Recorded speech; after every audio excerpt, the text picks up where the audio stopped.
Ein ehemaliges Mitglied des Spezialeinsatzkommandos der Frankfurter Polizei spricht mit uns. Er will unerkannt bleiben. Die Angst vor einer Strafverfolgung wegen Geheimnisverrats ist groß. Die SEK-Beamten fühlen sich öffentlich falsch dargestellt. Sie sprechen von Rufmord und geben zu: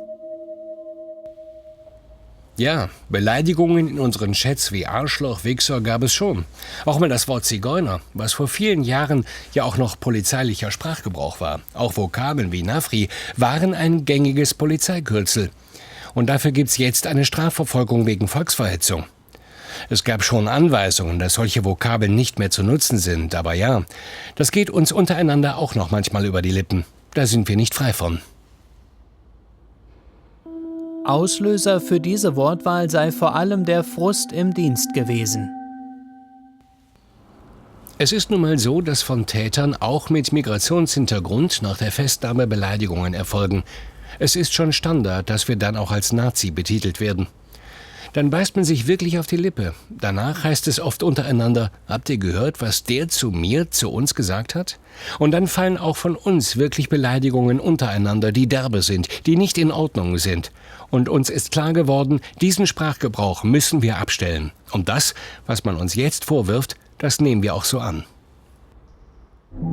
Die Auflösung des SEK Frankfurt sei aber völlig überzogen. Diese Entscheidung hat die Sicherheitslage im Rhein-Main-Gebiet massiv beeinträchtigt. Was an Wissen aus dem SEK-Kommando jetzt entfernt wurde, hat das Kommando um mindestens 10 Jahre zurückgeworfen. Die Metropolregion Frankfurt wird dadurch nackt gemacht, was die Sicherheit angeht. Jetzt fühlen sich die abgesetzten SEK-Beamten vom hessischen Innenminister verraten. Von heute auf morgen sei völlig egal, was sie über Jahrzehnte geleistet hätten. Für mich war es mit das Demütigendste, was ich je mitgemacht habe. Es sind bewaffnete Einheiten bereitgestellt worden, falls wir der Waffenabgabe, Auskleidung und so weiter nicht nachkommen, die gegen uns agiert hätten. Das hätte ich nie für möglich gehalten. Das lässt mich ungläubig zurück.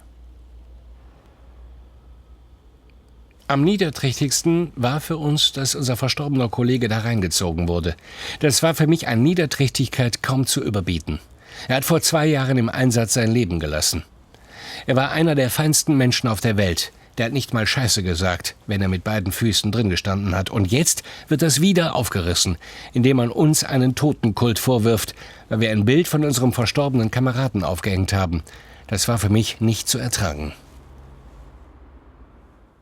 Es seien auch 4 Kollegen vom Dienst freigestellt worden, denen keine Beteiligung an den Chats vorgeworfen wird. Für die Polizisten eine politische Hetzjagd, die sie sich nicht erklären können.